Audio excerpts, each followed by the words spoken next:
सभापति महोदया, मैं संविधान अनुसूचित जातियां और अनुसूचित जनजातियां आदेश दूसरा संशोधन विधेयक 2022 के समर्थन में बोलने के लिए खड़ा हूं। और ये मुख्य रूप से गोंड जाति के हमारे बंधुओं के बारे में संशोधन आया है और उत्तर प्रदेश के कुछ जिलों, खासकर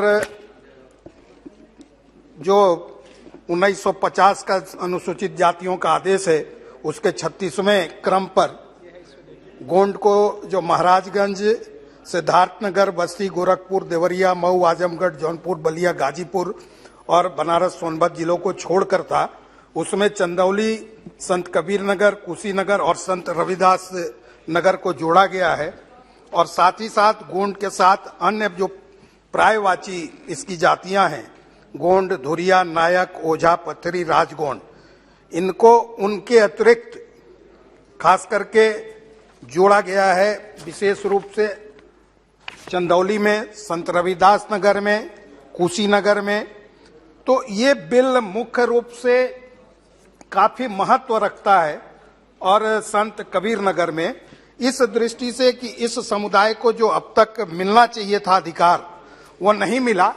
लेकिन मैं उसकी चर्चा सब लोग कर चुके हैं, मैं बहुत संक्षेप में यहां 2-3 चर्चा आया कि ये छोटे छोटे बिल क्यों आ रहे हैं। अभी मैं निश्चित रूप से आदर करता हूं, आदरणीय प्रेमचंद्रन जी विधायी प्रक्रिया के बहुत बड़े ज्ञाता है, लेकिन हमको ध्यान रखना चाहिए कि हम चुने हुए प्रतिनिधि हैं और जो जनता, जो वोटर हमको चुन के भेजती है, वो अपनी बातें भी सुनना चाहती है।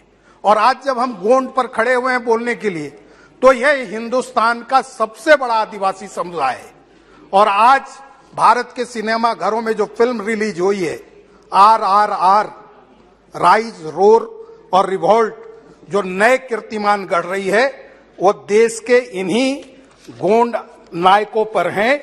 फिल्म जरूर काल्पनिक है, लेकिन रामजी गौड़ और कुमारन भीम गौड़, जो तेलंगाना और बाकी आंध्र प्रदेश में रहे, जिन्होंने ब्रिटिश सत्ता के खिलाफ संघर्ष किया, एक को 1760 में फांसी दी गई, दूसरे को 1940 में अंग्रेजों की सरकार ने मारा। इन दोनों को मिला के फिल्म ये संदेश है कि हमारे ये सभी समुदाय मिलकर अगर काम करेंगे तो हम भारत को किस दिशा में पहुंचा सकते हैं। और वही काम आज गोंड जातियों को भी मुखर रूप से देने का काम हमारी सरकार ने आदरणीय नरेंद्र मोदी जी के नेतृत्व में किया है। इसलिए ये सामान्य बिल नहीं है, उन अनजाने शहीदों और हीरो का सम्मान है जिसके प्रति आज तक देश ने उनका नाम नहीं सुना था। अभी हमारे कांग्रेस के मित्र बोल रहे थे कि आपने किया ही क्या है। अरे उनको अपने गिराबान में झांक कर देखना चाहिए कि national schedule caste schedule tribes commission किसने कब बना। 1978 में जब जनता पार्टी की सरकार आई। जनजातीय मंत्रालय कब बना? जब आदरणीय अटल बिहारी वाजपेयी जी की सरकार आई। और उसके बाद फिर 2003-4 में माननीय अटल जी की सरकार में ही यह माना गया कि नहीं, बहुत बड़ा विभाग है, इसलिए शेड्यूल कास्ट और शेड्यूल ट्राइब्स दोनों के अलग अलग कमीशन करके शेड्यूल ट्राइब्स का फुल फ्लेजेड कमीशन बनाया गया। इसलिए भारतीय जनता पार्टी को देश के पिछड़े शोषित बंधुओं के प्रति अपने प्रतिबद्धता को स्थापित करने के लिए किसी के सर्टिफिकेट की जरूरत नहीं है और हम उसका प्रतिनिधित्व करते हैं। और मैं इसलिए बोल रहा हूं, मैं सामान्य सीट से आता हूं जीत के लोकसभा में, लेकिन मेरे 5 में 4 विधानसभा रिजर्व हैं और वहां से दोबारा चुन के आया हूं।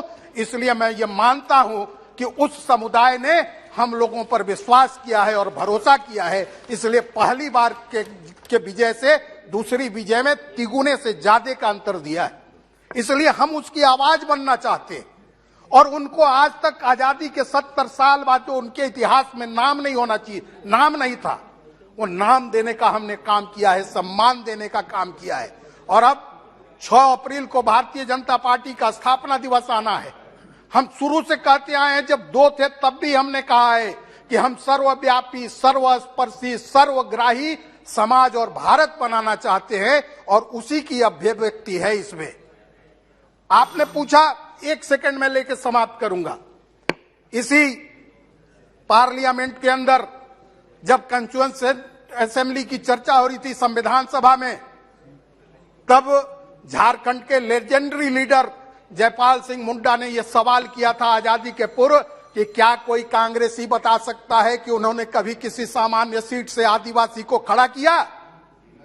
आज हम ये कहने के लिए सक्षम हैं कि हाँ, ये काम भारतीय जनता पार्टी ने की और श्री अर्जुन मुंडा को हमने सामान्य सीट से जमशेदपुर से जिताकर भेजा लोकसभा में। श्री बाबूलाल मरांडी को कोडरमा से जिताकर भेजा। जब उनको राज्य का मुख्यमंत्री बनाया तो रामगढ़ के सामान्य सीट से जिताकर भेजा। इसलिए भारतीय जनता पार्टी विद्वता और समानता के अधिकार पर जिसके अंदर जो क्षमता है उसके समान रूप से उसको अधिकार देती है। इसलिए ये बिल लाया है और प्रेमचंद्र जी ये बैड प्रैक्टिसेज नहीं है, ये हम उस जनता को यहां से बताना चाहते हैं कि हाँ, हमने तुम्हारे लिए काम किया है। और मैं अपनी बात इसलिए भी समाप्त करूंगा कि मैं चंदौली में था और चंदौली के लोगों की यह मांग थी, खास करके नौगढ़ अंचल की, वहां आदिवासी बहुल है। इसलिए मैं माननीय मुंडा जी आपसे बात करूंगा, यह भी आग्रह करूंगा कि खरवार चेरो को भी वहां शेड्यूल ट्राइब्स में जोड़ने की प्रक्रिया प्रारंभ करें, क्योंकि बनारस में जुटा है, लेकिन बनारस से ही चंदौली अलग हुआ है, सोनभद्र में है, मिर्जापुर में है। इसलिए उनके साथ इंसाफ करें और वहां की जनता को मौका दें। एक बार फिर इस विधेयक का बहुत बहुत समर्थन करते हुए आपको धन्यवाद देता हूं।